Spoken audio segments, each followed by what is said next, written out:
نبی پاک صلی اللہ تعالی علیہ وسلم نے حج ایک فرمایا، قربانی حضور جس دن مدینے آئے اس وقت شروع فرمائی، اور ہر سال حضور قربانی دیتے تھے، ہر سال دو جانور ذبح فرمائے۔ یا رسول اللہ صلی اللہ تعالی علیہ وسلم دو کا کیا مقصد فرمایا؟ ایک میری طرف سے، ایک میری غریب امت کی طرف سے۔ یا رسول اللہ صلی اللہ علیہ وسلم کس طرف سے فرمایا؟ ایک میری طرف سے، ایک میری امت کی طرف سے۔ کبھی فرمایا ایک میری طرف سے، ایک میرے اہل بیت اور میری امت کی طرف سے۔ دو جانور حضور نے ذبح فرمائے، اور پھر میرے حبیب پاک صلی اللہ تعالی علیہ وسلم کے غلام مولا علی شیر خدا، ابن ماجہ کی روایت ہے، حضرت علی شیر خدا فرماتے ہیں کہ نبی پاک علیہ الصلوۃ والسلام دو جانور ذبح کرتے تھے۔ خود حضرت علی کی جب باری آئی تو انہوں نے بھی دو فرمائے۔ تو صحابہ نے پوچھا کہ علی دو کیوں؟ دو کس لیے؟ تو حضرت علی رضی اللہ تعالیٰ عنہ فرمانے لگے مجھے میرے حبیب نے وصیت فرمائی تھی کہ علی تو نے دو کرنے، ایک اپنی طرف سے کیا کرنا، ایک میری طرف سے کرنا۔ تو میں ایک اپنی طرف سے دیتا ہوں، ایک اپنے نبی پاک کی طرف سے دیتا ہوں صلی اللہ علیہ۔ دو جانور۔ آپ لوگوں نے سنی ہوئی ہے یہ بات کہ مہینہ کھانا نہیں پکتا تھا حضور کے گھر میں۔ حضرت عائشہ فرماتی ہیں 3 چاند اور 3 سورج کٹھے کبھی نہیں دیکھے جب ساتھ روٹی بھی کھائی ہو، یعنی 3 دن مسلسل کبھی کھانا نہیں کھایا۔ قربانیاں کتنی دیں؟ بولیے۔ حضرت علی شیر خدا کا مکان کوئی نہیں اپنا، کوئی گھر نہیں بنایا۔ مولا کائنات شیر خدا، میں نے یہ بات پھر دہرا رہا ہوں، پہلے بھی میں نے عرض کی تھی، پکا کرنے کے لیے دہرا رہا ہوں۔ حضرت علی کا کوئی کاروبار نہیں بظاہر۔ بی بی صاحبہ فرماتی ہیں کہ کئی ہفتے صرف سرکہ اور کھجوریں۔ قربانیاں کتنی؟ اسی سارے صاحب لان ٹورے ہیں کہ ساڑھے تے لگ دیئے کہ نہیں، پکا۔ اور پھر جب بات ہوتی ہے دینے کی تو ماحول اور ہوتا ہے، جب لینے کی باری ہوتی ہے تو ماحول اور ہوتا ہے۔ قربانی واجب ہے اس شخص پر جس کے پاس 52.5 تولے چاندی یا 7.5 تولے، لیکن میں 7.5 تولے والا فتویٰ نہیں دیتا، میں 52.5 تولے چاندی والا فتویٰ دیتا ہوں، اس لیے کہ 52.5 تولے چاندی تو شاید تولہ یا 1.5 تولہ سونے کے برابر ہی ہو جائے، ٹھیک ہے نا جی؟ تو 7.5 تولے سونا 50-60 ہزار روپیہ جس آدمی کے اکاؤنٹ میں موجود ہے وہ قربانی کرے۔ بلکہ امام شافعی رحمۃ اللہ علیہ فرمایا کرتے تھے جس نے 3 کمروں کو تالا لگایا ہوا ہے وہ 3 کمرے فارغ ہیں، اس کے کسی کام کے نہیں، ان کی قیمت کا حساب لگائے۔ چھت پہ سٹور بنا دیا ہے، کوئی مطلب نہیں اس کا، اور جو ویسے رکھی ہوئے ہیں کوئی معنی ہی نہیں کمرے کا، فرماتے تھے حساب لگائے، قربانی کرے۔ رب کریم کی بارگاہ میں دینے کا جب معاملہ آیا تو تو گول کر گیا کام۔ میرے رسول کائنات سرور عالم صلی اللہ علیہ وسلم کا جب اپنے لیے چیزیں استعمال کرنے کا ماحول ہے تو محبوب پاک علیہ الصلوۃ والسلام نے مہینہ روٹی نہیں پکائی۔ یہاں جو آدمی ہر جمعرات کو 4 کلو بکرے کا گوشت پکاتا ہے اور ہر تیسرے دن مرغی کا گوشت لاتا ہے، وہ قربانی کی باری آتی ہے تو کہتا ہے میرے پہ لگتی نہیں۔ وہ ٹھیک ہے ابا جی لے آئے، ابا جی کی طرف سے قربانی ہے، اس دفعہ ابا جی کی، اگلی دفعہ اماں جی کی، اس سے اگلی دفعہ دادی جی کی۔ او خدا کے بندو، جس آدمی کے پاس پیسے ہیں پہلے اپنی قربانی واجب ہے۔ میری بات کی سمجھ آ رہی ہے عزیزوں کو؟ جو آدمی صاحب استطاعت ہے پہلے کس کی قربانی کرے گا؟ وہ کمائی کرتا ہے، اس کے اپنے اکاؤنٹ میں تنخواہ آتی ہے، ابا جی کے اکاؤنٹ میں نہیں آتی۔ اس نے اپنا بینک بیلنس چوری بھی رکھا ہوا ابا جی سے۔ پہلے اپنی قربانی کرے، اگر اس کو شوق ہے، دل کرتا ہے تو ایک اور خریدے، پھر ابا جی کی طرف سے کرے۔ اگر اللہ نے توفیق دیا تو ایک اور خریدے، اماں جی کی طرف سے کرے، اور اگر اس کے دل کو اللہ ٹھنڈک عطا کرے، سکون کرے تو پھر اپنے رسول کی طرف سے بھی قربانی دے، پھر اپنے محبوب کی جانب سے بھی قربانی کرے۔ نبی پاک صلی اللہ تعالی علیہ وسلم نے ہر سال 2 قربانیاں دی، 10 سال۔ کل کتنی ہوگی 10 سالوں میں؟ بولیے۔ اور جب حضور حج کرنے گئے نبی پاک نے 63 اونٹ ذبح فرمائے۔ ایک اونٹ میں کتنی قربانیاں ہوتی ہیں؟ 63 اونٹ حضور نے ذبح فرمائے۔ اور حدیث بڑی مزیدار ہے، حضرت ابو ہریرہ رضی اللہ تعالیٰ عنہ فرماتے ہیں کہ جب اونٹ ذبح کرنے کی باری آئی تو ہم سوچ رہے تھے، پریشان تھے کہ یہ تو بڑا مشکل ہے ذبح کرنا، بڑا مشکل ہے، اس کو تو نہر کرنا پڑتا ہے، گرانا پڑتا ہے، باندھنا پڑتا ہے، سب سے مشکل کام اونٹ ذبح کرنا ہے۔ تو نبی پاک صلی اللہ علیہ وسلم کی تو عادت کریم ہے، اپنے ہاتھ سے ذبح کرتے ہیں حضور۔ وہ ہمارا اللہ خیر کرے، اب اللہ ہی حافظ ہے. ذبح کرنا تو دور کی بات ہے، ہمارا جو BA پاس لڑکا ہے نا، اس کو ڈر آتا ہے جانور کے پاس کھڑے ہوتے بھی. کہتے ہیں بچوں کو اندر لے جاؤ، 10 سال کا 12 سال کا اندر لے جاؤ، ذبح کرنا روئے گا. اور بس کرو یار، یہ کس قوم سے تمہارا تعلق پڑ گیا ہے؟ ہمارے تو 12 اور 14 سال کے معوذ اور معاذ ابو جہل کی گردن کاٹ کے رکھ دیا کرتے تھے، اور تو بچہ بکرا ذبح کرنے سے ڈرا رہا ہے. اس کو کھڑا کر لا کے. قربانی تو جہاد کی ٹریننگ ہے. وہ کھڑا کر، اس کو کہا بیٹا یہاں کھڑا ہو، اللہ کے رستے میں بکرے کی گردن کاٹنی ہے. اگر کوئی شخص خدا رسول کے دین کی مخالفت کرے، کفر کا جھنڈا اٹھائے، تو اس کی گردن بھی کاٹنی ہے. یہ ٹریننگ ہے بچوں کے لیے. یہاں عجیب ماحول ہے، ڈر لگ رہا ہے، پیچھے ہٹ جاؤ. اور جس صاحب کی قربانی ہے وہ بھی کوئی 1.5 کلومیٹر کے فاصلے پہ کھڑے ہیں، دور کھڑے ہو کے دیکھ رہے ہیں. نفیس ہی بڑے ہیں جناب، لطیف ہی بڑے ہیں. کپڑوں کو کوئی قطرہ خون کا لگ گیا تو بڑی مصیبت بن جائے گی. اور امیر آدمی اس کا تو گھر کسائی نے خود فون کیا ہے کہ صاحب سب سے پہلے میں آپ کے گھر آؤں گا. اس کو پتہ ہے کہ منہ مانگی قیمت ملے گی. مہربانی فرمائیں، قربانی میرے رسول پاک صلی اللہ علیہ وسلم سے زیادہ نفاست والی طبیعت کسی کی نہیں. صحابہ کہتے ہیں اتنا حسین محبوب کا انداز تھا کہ کبھی کپڑوں پہ مکھی بھی نہیں بیٹھی. اور حضور سے ہم سلام لیتے تھے، دست مبارک چومتے تھے تو ہمارے ہاتھوں سے کستوری کی خوشبو آنے لگتی. اور فرماتے ہیں نبی پاک کا ہاتھ یوں ہوتا تھا کہ برف بھی اتنی ٹھنڈی نہیں جتنا پیارا حضور کا ہاتھ ٹھنڈا ہوتا تھا. پھر بھی حضور دست مبارک میں خنجر پکڑتے، جانور کو لٹاتے اور اپنی طامت کو سمیٹتے، اور اللہ کے حبیب گھٹنا رکھتے اس کی گردن پر، اور بسم اللہ اللہ اکبر کہہ کے ذبح فرماتے. حضور خود دست مبارک سے. تو اتنا زیادہ نازک مزاج ہو گیا ہے کہ اب یہ والی سنت ادا کرنا مشکل ہو گیا تیرے لیے. 63 اونٹ ہیں. اور صحابہ کرام علیہم رضوان فرماتے ہیں کہ حال یہ ہے، ہم سوچ رہے ہیں کیسے ذبح کریں گے، کیا کریں گے، کیسے گرائیں گے. اور نبی پاک صلی اللہ علیہ وسلم کہتے ہیں ہم ابھی سوچ میں ہی تھے کہ حضور نے چھری پکڑی. خنجر جب حضور نے اٹھایا تو فرماتے ہیں اونٹ دوڑتا ہوا آیا اور نبی پاک کے سامنے آ کے لیٹ گیا. فرماتے ہیں اللہ کے رسول نے بسم اللہ اللہ اکبر کہہ کے ذبح کیا. اس نے ٹانگ بھی کوئی نہیں ہلائی، پیر بھی کوئی نہیں ہلایا. وہ کسی شاعر نے بڑی عجیب بات کہی تھی. اس نے کہا پھنسی جو دام میں بلبل تو لگی یوں کہنے، کرے گا قتل کیا تو نے جب اسیر مجھے، کباب شمع کے شولے پہ کیجیو سیاد، شکل گل نظر آئے دم اخیر مجھے. وہ کہتے ہیں بلبل کو شکاری، سیاد شکاری نے پکڑ لیا بلبل کو، تو سیاد سے بلبل کہنے لگی تو نے پکڑا ہے تو قتل تو کرے گا ہی نا، کھائے گا تو صحیح، ایک میری منت ہے. شکاری کہنے لگا وہ کیا؟ تو بلبل کہنے لگی جب تو مجھے ذبح کرے نا اور پکائے تو مجھے پھول سے بڑی محبت ہے. اس طرح کرنا، کوئلے اتنے زیادہ دہکانا، اس قدر زیادہ آگ جلانا کہ ان کی شکل گلاب کے پھول کی طرح سرخ ہو جائے. تو جب تو مجھے ان پر جلائے گا تو مجھے تکلیف نہیں ہوگی، اس لیے کہ محبوب کا چہرہ جو سامنے آ جائے گا مجھے تکلیف نہیں ہوگی. پھنسی جو دام میں بلبل تو لگی یوں کہنے، کرے گا قتل کیا تو نے جب اسیر مجھے، کباب شمع کے شولے پہ کیجیو سیاد، او شکل گل نظر آئے دم اخیر مجھے. اعلیٰ حضرت بریلوی علیہ رحمہ فرمایا کرتے تھے، فرماتے تھے بڑی تکلیف ہوگی جب جان نکلے گی. روایتوں میں آتا ہے جس طرح باریک دوپٹہ جھاڑیوں پہ ڈالا جائے، کھینچا جائے تو پھٹ جاتا ہے، یوں تکلیف ہوگی. پر فرمانے لگے رسول اللہ کے غلام کو کوئی تکلیف نہیں ہوگی. حضور کیوں؟ فرمایا اس لیے کہ جب جان نکلنے لگے گی تو سامنے جلوہ ودوحاد آ جائے گا. حضور کے جلوے ہوتے رہیں گے تو پتہ ہی نہیں چلے گا جان کیسے نکل گئی. پھنسی جو دام میں بلبل. تو صحابہ فرماتے ہیں کہ اونٹ دوڑتا ہوا آیا، حضور کے سامنے آ کے لیٹا، نبی پاک نے ذبح فرمایا اور فرماتے ہاتھ دھو گئی. حضور نے توجہ فرمائی تو دوسرا دوڑتا ہوا آ گیا، تیسرا آ گیا. حضرت ابو ہریرہ فرمایا کرتے اونٹ ایک دوسرے کو دھکے دیتے تھے، پیچھے ہٹ جا، پہلے میں نے جانا ہے.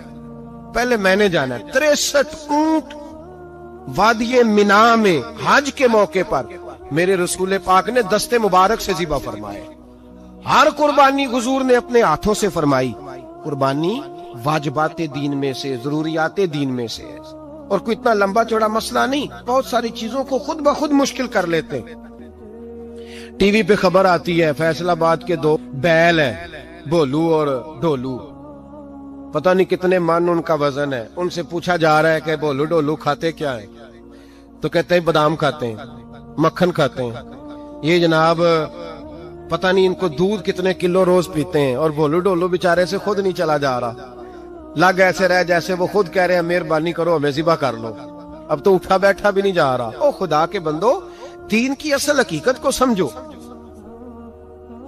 یہ تو حضور نے فرمایا خوبصورت جانور لاؤ، یہ کس حدیث میں آیا ہے کہ اسے بادام کھلاؤ؟ آج لوگ انسانوں کو روٹی نہیں مل رہی اور جانوروں کو بادام کھلا رہے ہو.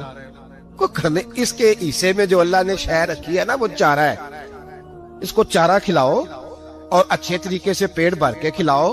جانور کو پیٹ بھر کے چارہ کھلایا جائے تو جتنی اس کی طبیعت ہوتی ہے اس حساب سے وہ صحت مند ہو جاتا ہے. باقی یہ تو آپ کسی شخص کو اتنا کھلا دیں کہ اس کا پیٹ اتنا بڑا ہو جائے، پھول جائے، تو وہ بیچارہ تکلیف میں آئے گا کہ نہیں آئے گا؟ یہ کس قسم کا ماحول ہے؟ ایک بکرا بکا ہے لاہور میں اور سیٹھوں نے شرطیں لگائی ہوئی ہیں، میں 5 لاکھ کا لایا ہوں تو میں 9 لاکھ کا. یہ کیا چکر ہوا؟ مجھے اتنا کھلایا جی اس کو فلاں چیز. یہ کس نے کہا ہے کھلانے کا؟ بادام کھانا کس حدیث میں آیا؟ کس صحابی نے اپنے بکرے کو بادام کھلائے؟ کس نے مکھن کھلایا؟ کس نے پیڑے کھلائے ہیں؟ بس کرو، عجیب تماشا لگ گیا. اور یہاں تو اتنی بری حالت ہو گئی ہے کہ عورتیں ناچنے لگی ہیں قربانی کے جانوروں کے آگے، بیبیاں بیچنے لگی ہیں. اللہ کے غضب کو آواز نہ دو. یہ قربانی ہے کہ ہر چیز کا، مذہب کی ہر شے کا مذاق بنا دیا ہے. جس دین نے عورت کی اپنی قربانی بھی ہو تو اس کو ذبح کرنے کی اجازت نہیں دی، مرد ذبح کرے گا. جو دین کہتا ہے کہ عورت ذبح نہیں کرے گی، وہ عورت بیچ سکتی ہے اللہ کے جانور؟ یہاں جس کا میں نے رمضان میں بھی کہا تھا، پھر بات دہراتا ہوں، سارا سال ناچتے گاتے ہیں اور عید کا موقع آتا ہے تو 2-4 مولوی بٹھا کے وہ دین سکھانا شروع کر دیتے ہیں. کوئی پتہ ہی نہیں، کوئی خبر ہی نہیں. جس بوتل میں کل تک شراب بک رہی تھی اسی میں دودھ پلاؤ گے؟ جس برتن میں کل تک پیشاب تھا اس میں آج لوگوں کو شہد پلاؤ گے؟ بس کرو، یہ مذاق نہیں، یہ رسول اللہ کا دین ہے. نبی پاک سید عالم صلی اللہ تعالی علیہ وآلہ وسلم نے کوئی ذمہ عورت کے کوئی چیز نہیں لگائی ایسی جس میں اسے مردوں کے ساتھ شامل ہونا پڑے. اور عورت سمجھ ہی نہیں رہی کہ یہ اس کی تذلیل ہے، عزت نہیں. صابن بک رہا ہے تو ساتھ بی بی کھڑی ہے، شیمپو بک رہا ہے تو عورت اس کی جو ہے وہ ایڈ دے رہی ہے. یہ عزت ہے عورت کی؟ رسوا کر دیا تم نے ہر شے میں عورت. اب قربانی کا جانور بھی بی بی بیچے گی؟ غیرت کہاں گئی اس قوم کی؟ میرے رسول پاک سرور دو عالم صلی اللہ تعالی علیہ وسلم کو کسی نے آ کے کہا فلاں قبیلے کے لوگوں نے عورت کو سربراہ بنایا ہے، عورت کو آگے لگا لیا ہے. فرمایا تباہ ہو گئے وہ لوگ انہوں نے عورتوں کو اپنے آگے پیشوا بنا لیا. جس رب نے عورت کو نبوت نہیں دی، امامت کرنے کا حق نہیں دیا، کس چکر میں لوگ پڑ گئے؟ 5 لاکھ کا جانور کس لیے لائے ہو؟ 5 لاکھ کا تفاخر کے لیے، دکھانے کے لیے؟ تو اگر 50,000 کا 60,000 کا بھی جانور لاتا تو اچھا آ جاتا. اور 50,000 کا جانور لائے تو 5 لاکھ میں کتنے آتے ہیں؟ بولے تو 10 جانور ذبح ہوں گے تو کتنے غریبوں تک گوشت جائے گا؟ کتنے گھروں کا بھلا ہوگا؟ ہر چیز کا چکر الٹا کر دیا گیا ہے. اور یہ صرف حج کے لیے ہوتی تو میرے رسول پاک ہر سال قربانی نہ کرتے. اور میرے نبی پاک قربانی دینے کا حکم. ایک اور بات بڑی لوگ پوچھنے لگے، کہتے جی گائے کی ہوتی ہے، بھینس کی بھی ہوتی ہے کہ نہیں؟ چلو جی اب نئی بات نکل آئی. حدیث پاک میں لفظ آیا اونٹ کا. نبی پاک نے فرمایا بکرا 1 سال کا، گائے 2 سال کی، اونٹ 5 سال کا. حدیث میں لفظ آ گیا اونٹ کا. آپ کو بندہ کہے پہلے بتائیں نارکا کے مادہ کا، تو میں کدھر سے آپ کو حدیث نکال کے دوں جس میں نر بھی اور مادہ علیحدہ علیحدہ ہو؟ حدیث پاک میں ذکر آ گیا دمبے کا، مینڈے کا. اب باقی جو سارے جاگ رہے ہیں نا، اب غور فرمائیں، باقی ایک بکرا ہے، ایک چترا ہے، ایک دمبا ہے، ایک دیسی بکرا ہے، ایک پہاڑی بکرا ہے، تو علیحدہ علیحدہ لفظ کہاں سے نکال کے دیے جائیں؟ یہ ساری انواع ہیں، اقسام ہیں، نوع ہیں. اسی طرح بھینس بھی گائے کی ایک قسم ہے. امام اعظم ابو حنیفہ فرماتے ہیں النوع منہ، یہ اس کی ایک قسم ہے، نوع میں سے ہے، گائے کی نوع میں سے ہے. آپ عام لفظ بولتے ہیں تو کہتے ہیں بکرا چترا گائے بھینس، عام لفظ ہے نا. تو جب گائے کہہ دیا تو اب کو بندہ کہے گائے آیا تو پہلے بتائیں گائے تو ہے تو اس میں بیل شامل ہے کہ نہیں. تو گائے کی جتنی قسمیں ہیں نا ہمارے محدثین بھینس کو گائے میں شامل کرتے ہیں. بھینس گائے کی ایک قسم ہے. تو نبی پاک صلی اللہ علیہ وسلم نے جب گائے کا لفظ استعمال کیا تو بھینس اس کے اندر آ گئی. تو اگر گائے کی قربانی جائز ہے تو بھینس کی قربانی بھی جائز ہے. اگر بیل کی قربانی جائز ہے تو کٹے کی قربانی بھی 100% جائز ہے. اس کے اندر 7 حصے ڈالے جائیں گے، اسے قربان کیا جائے گا، یہ جائز ہے. اگر آپ صریح لفظ نکال کے دکھانے کو کہیں گے تو پھر تو بڑی چیزوں میں لوگ الجھ جائیں گے. پھر کیسے نکالا جائے گا خسی کی جائز ہے کہ نہیں، جو خسی نہیں اس کی جائز ہے کہ نہیں، فلاں کی. تو ان تفصیلات، ہاں بہت ساری چیزوں کی تفصیلات حدیث میں ہیں لیکن ساری چیزوں کی موجود نہیں. اس لیے میرے عزیز یاد رکھیں، بھینس کی قربانی بھی ہوگی، گائے کی بھی ہوگی، بیل کی بھی ہوگی، کٹے کی بھی ہوگی. جن کی نہیں ان کی نہیں. ہم نے کبھی کہا ہرن کی قربانی بھی ہوگی یا مرغی کی قربانی بھی ہوگی.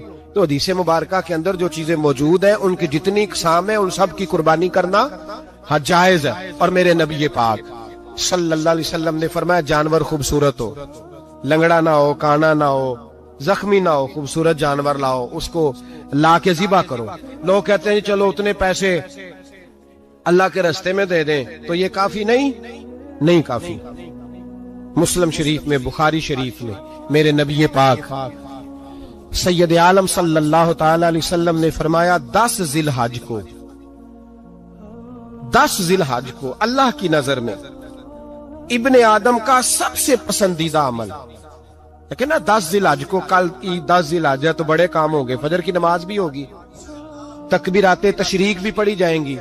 آج فجر سے شروع ہو گئی نا، 9 کی فجر سے لے کر 13 کی عصر تک تکبیرات تشریق پڑھی جائیں گی. اللہ اکبر، اللہ اکبر، لا الہ الا اللہ واللہ اکبر، اللہ اکبر وللہ الحمد، اللہ اکبر، اللہ اکبر، لا الہ الا اللہ واللہ اکبر، اللہ اکبر وللہ الحمد، اللہ اکبر، اللہ اکبر، لا الہ الا اللہ واللہ اکبر، اللہ اکبر وللہ الحمد. کوشش کریں جب بھی پڑھیں 3 بار پڑھیں. تکبیرات تشریق بھی پڑھی جائیں گی. فجر کی نماز بھی کل ہوگی، عید کی نماز بھی ہوگی، لوگ اور بھی کوئی ذکر اذکار کریں گے.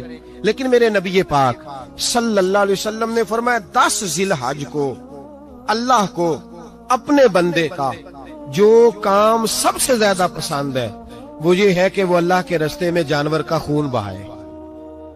حالانکہ نمازیں بھی ہیں، اذکار بھی ہیں، تکبیرات بھی ہیں، سارا کچھ ہے، پر اللہ کو سب سے زیادہ کیا پسند ہے؟ جانور کو قربان کرنا. یہ اللہ کو بڑے خوبصورت لفظ نبی پاک علیہ السلام نے فرمایا قربانی کا جانور قیامت کے دن اپنے سینگوں اور کھروں سمیت آئے گا، اور جس نے قربانی کی ہوگی اس کی بخشش کروا کے اسے جنت میں لے کر جائے گا.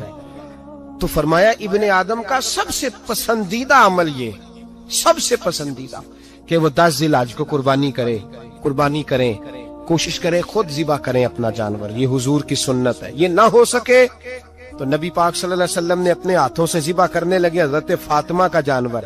تو فرمایا فاطمہ ادھر آ کے اس کے پاس کھڑی ہو جاؤ، میں تمہارا جانور ذبح کرنے لگا ہوں. اپنے جانور کے پاس کھڑے ہوں. میرے جو بھائی ذبح کرنے کا کام کرتے ہیں نا، قصاب ہم کہتے ہیں، سارے قصاب نہیں ہوتے، بہت سارے لوگ یہ سعادت حاصل کرتے ہیں اور بڑی نیکی کا کام کرتے ہیں. اللہ انہیں بڑی بہترین جزا عطا فرمائے گا، بڑا خیر کا کام کرتے ہیں. لیکن چونکہ رش ہوتا ہے ایسے لوگوں کے پاس، تھوڑی جلدی بھی ہوتی ہے.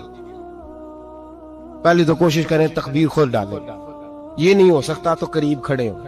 ہمارے ہاں ایک رواج یہ بھی ہے کہ 2 بندے ہاتھ رکھتے ہیں، اور ذبح وہ کر رہا ہوتا ہے تو جس کی قربانی ہوتی ہے اس کو کہتے ہیں تو بھی ساتھ ہاتھ رکھ. ہوتا ہے نا جی بہت ساری جگہوں.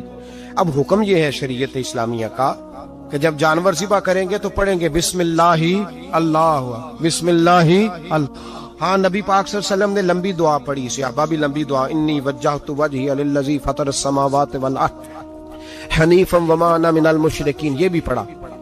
اور پھر میرے رسول پاک صلی اللہ علیہ وسلم نے یہ بھی کہا کہ اللہ میری طرف سے قبول فرما، میری امت، میری اہل بیت کی طرف سے قبول فرما. صحابہ جب جانور ذبح کرنے لگتے پہلے یہ دعا پڑھتے، پھر کہتے اللہم تقبل منا کما تقبلت خلیلک ابراہیم علیہ السلام وَتَقَبَّلْتَ حبیب کا محمد صلی اللہ علیہ وسلم، اے اللہ ہم سے بھی قبول فرما جیسے تو نے حضرت ابراہیم سے قبول فرمائی، اور جیسے اپنے حبیب حضرت محمد صلی اللہ علیہ وسلم سے قبول۔ یہ ساری دعا پڑھیں، اور جب جانور ذبح کرنے لگے تو پھر پڑھیں بسم اللہ اللہ، بسم اللہ اللہ۔ اچھا، دو آدمیوں نے ہاتھ رکھا ہوا ہے، دو آدمیوں، اب اگر ایک نے بھی نہ پڑھی بسم اللہ اللہ اکبر تو جانور حلال نہیں ہوگا، دونوں کو پڑھنا پڑے گا۔ یہ مسئلہ یاد رکھیں۔ ایک اور بات بھی بتانی ہے آپ، وہ بھی آپ نے یاد رکھنی ہے۔ قربانی کے بڑے جانور میں کتنے حصے ہوتے ہیں؟ 7۔ اب 7 حصوں میں 7 کی نیت قربانی کی ہونی چاہیے، 7 6 حصے ڈال گئے، جو چلے تھوڑے سے زیادہ امیر لوگ نہیں تھے، نارمل تھے، انہوں نے 6 حصے ڈال لیے۔ 7واں امیر آدمی تھا، اس کو جا کے کہا یار ایک حصہ نہیں مل رہا، تو چل تو نے تو 2-3 بکرے لیے ہوئے ہیں، تو بھی شامل ہو جا۔ اس نے پہلے تو کہا نہیں یار میں نے اب لے لی ہیں، پھر جب اصرار کیا تو کہا چلو ٹھیک ہے بڑے گوشت کا قیمہ کرا لیں گے۔ تو اس طرح کرو، ڈال لو میرا بھی حصہ۔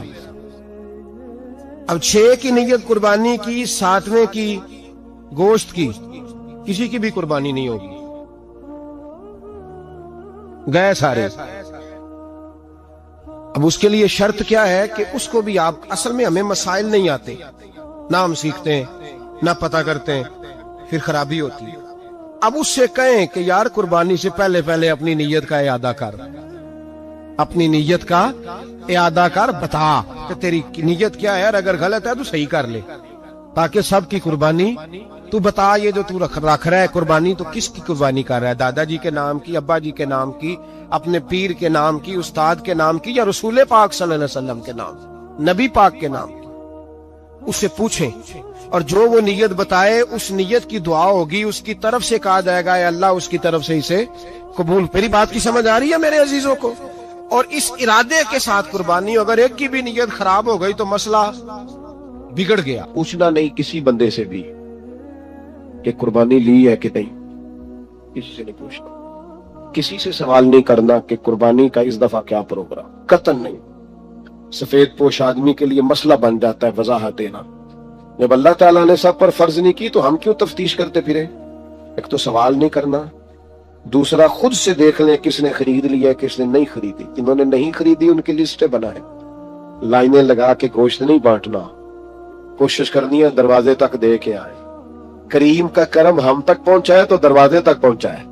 اس نے ہمیں دیتے وقت معاذ اللہ کسی قسم کی رسوائی کسی آشکار نہیں ہونے دیا، تو ہم نے بھی بانٹتے وقت کسی کو رسوا نہیں کرنا، پریشان ہے، خوبصورتی سے بانٹنا ہے۔ ہر سال دنیا قربانی کرتی ہے، رسول پاک علیہ الصلوۃ والسلام نے حد بندی، یا رسول اللہ قربانی کیا ہے؟ فرمایا جناب ابراہیم کا طریقہ ہے۔ ہر سال ذکر ہوتا ہے جناب ابراہیم کا، ہر سال ذکر ہوتا ہے حضرت اسماعیل، ہر جگہ ذکر ہوتا ہے جناب یعقوب کا، جناب یوسف کا۔ اپنی اولاد کے لیے دعا مانگا کرو، رب لوگوں کے دلوں میں ان کی محبت پیدا فرمائے۔ بندہ اچھا لگتا ہے، وہ بندہ پیارا لگتا ہے جو اولاد سے پیار کرے، اس سے پیار ہو جاتا ہے جو بچوں سے پیار کرے۔ اللہ ان کی طرف لوگوں کے دل پھیر دے، پہلے نمازی بنا دے، پھر انہیں ہر دل عزیز بنا دے۔ اب حضرت ابراہیم کہتے ہیں وَارْزُقْهُم مِّنَ الثَّمَرَاتِ لَعَلَّهُمْ يَشْكُرُونَ، یا اللہ انہیں پھلوں میں سے رزق بھی دے تاکہ یہ تیرا شکر ادا کریں۔ اللہ انہیں رزق بھی عطا فرما، انہیں پھلوں میں سے رزق بھی دے۔ اولاد کے لیے دعا مانگا کرو،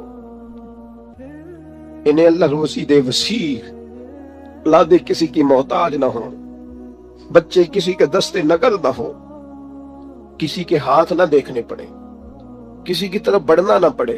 آگے ارشاد فرماتے ربنا انک تعلم ما نخفی وما نعلن۔ حضرت ابراہیم نے بات ہی کھول دی، فرمایا اے رب تو جو ہم ظاہر کرتے ہیں وہ بھی جانتا ہے، اور جو ہم چھپاتے ہیں وہ بھی جانتا ہے۔ وما یخفی علی اللہ من شیء فی الارض ولا فی السماء، اللہ پر کوئی چیز چھپی ہوئی نہیں، نہ زمینوں میں نہ آسمانوں میں۔ پھر اولاد کے لیے دعا مانگی جا رہی، اس شہر کے لیے بھی دعا مانگی جہاں بچے رہتے، یہاں امن رہے، یہ بھی دعا مانگی کہ یہ نمازی ہو جائے، یہ بھی دعا مانگی حضرت ابراہیم علیہ السلام نے کہ اللہ انہیں رزق دے پھلوں میں سے، یہ بھی دعا مانگی لوگوں کے دل ان کی طرف کر دے۔ اور پھر کہا تو جانتا ہے ہمارے ظاہر اور باطن کو. پھر ارشاد فرمایا کہ میں اب بیچ میں شکر بھی ادا کرتے ہیں, کہتے ہیں الحمدللہ الذی وہب لی علی الکبر اسماعیل و اسحاق. کہتے ہیں تمام تعریفیں اس اللہ کے لیے جس نے بڑھاپے میں مجھے اسحاق اور اسماعیل عطا فرمائے. بڑھاپے میں اللہ نے اولاد دے دی, ساری تعریفیں اس کے لیے. پھر ارشاد فرماتے ہیں ان ربی لسمیع الدعاء, بے شک میرا رب دعاؤں کا سننے والا ہے. آگے ارشاد فرماتے ہیں ربی جعلنی مقیم الصلاۃ ومن ذریتی, اے اللہ مجھے بھی نماز قائم کرنے والا بنا دے اور میری اولاد کو بھی نماز قائم کرنے والا بنا دے. کیا ہی مزہ ہے اگر باپ بیٹا ایک صف میں کھڑے ہو کے نماز پڑھیں. کیا ہی لطف آئے اگر باپ بیٹا کٹھے احرام باندھ کے طواف کریں. کیا مزہ یاد آئے اگر کبھی باپ بیٹا بیٹیاں اہل خانہ سارے کٹھے حضور کی بارگاہ میں حاضر ہوں. کیا نرالا انداز. مجھے بھی نمازی بنا دے اور میری ربنا وتقبل دعا, یا اللہ ہماری اس دعا کو قبول فرما لے. اس دعا کو قبول. ربنا اغفر لی ولوالدی, پچھلی ساری دعائیں اولاد کے لیے. اب کہا ربنا اغفر لی ولوالدی, اے اللہ مجھے بھی بخش دے اور میرے والدین کو بھی بخش دے, ان کی بخشش کر دے. وللمؤمنین یوم یقوم الحساب, اور جس دن تو حساب لے اس دن تمام مومنوں کی بخشش فرما دے. اللہ سب کو بخش دے حساب والے دن. سورۃ شعراء میں آتا ہوں اور یہاں سے 2-3 آیات عرض کر کے اپنی بات سمیٹتا ہوں. اللہ تعالیٰ نے اس صورت میں جناب ابراہیم کی اور دعاؤں کا ذکر فرمایا. فرمایا حضرت ابراہیم نے دعا مانگی ربی حب لی حکما والحقنی بالصالحین, اے اللہ مجھے علم و عمل عطا فرما اور مجھے نیک لوگوں سے ملاقات کرا. علم و عمل دے اور جو صالحین ہیں ان سے ملا. بڑا خوش نصیب ہوتا ہے وہ شخص جسے علم بھی ملے, عمل بھی ملے اور پھر صالحین کی صحبت بھی ملے. نیک لوگوں کی جسے سنگت نصیب ہو. اچھے لوگوں کے پاس, وہ گلی میں کچھ سنگترے بیچ رہا تھا نا, تو درویش اندر بیٹھے تھے تو آواز لگا رہا تھا اچھے سنگترے اچھے سنگترے اچھے سنگترے. تو بابا جی کو اندر ہی بجد ہو گیا. کسی نے کہا یہ کیا ہوا؟ فرمانے لگے وہ کہہ رہے جنہاں دے سنگ چنگے سانو ترے, اچھے سنگ ترے, جنہاں دے سنگ اچھے سانو ترے. جناب ابراہیم کی دعا دیکھو, فرماتے ربی حب لی حکما والحقنی بالصالحین, اے اللہ حکم عطا فرما. مانا مفسرین نے کیا علم و عمل عطا فرما, اور اے اللہ مجھے ان سے ملا دے جو صالح لوگ ہیں. یہ دعا مانگتے ہیں. پھر کہتے ہیں اے اللہ جو لوگ میرے بعد آئے نا ان میں میری سچی ناموری رکھنا. اے اللہ بعد والے پچھلے ہمارا ذکر کریں تو ذرا اچھے لفظوں کے ساتھ کریں. ہمارے بعد ہمارا ذکر ہو تو خیر کے ساتھ ہو. ہماری تعلیم کے لیے جناب ابراہیم دعا کرتے ہیں. فرماتے ہیں کہ پیچھے اس طرح کا چھوڑ کے جانا کہ تمہیں خیر کے ساتھ یاد کیا جائے. یعنی تم کہیں بیٹھو تو لوگ کہیں کیا بات ہے, اور اٹھ کے جائیں تو لوگ کہیں کیا بات ہے. لوگوں کے بیچ ہماری اچھی ناموری ہو. جناب ابراہیم دعا مانگتے ہیں. جناب ابراہیم کہتے ہیں وَجَعَلْنِي مِنْ وَرَثَةِ جَنَّةِ النَّعِيمِ, یا اللہ ان لوگوں میں سے کر دے جو جنت نعیم کے وارث ہیں. ہمارے تعلق بنا پر جنتیوں سے بنا, ہمیں ان سے جوڑ دے جو چنگیاں دے لڑ لگی سان تے چولی چ پھول پئے, تو ایک دن پیڑیاں نال میں رل گئی تے میرے اگلے بھی ڈول گئے.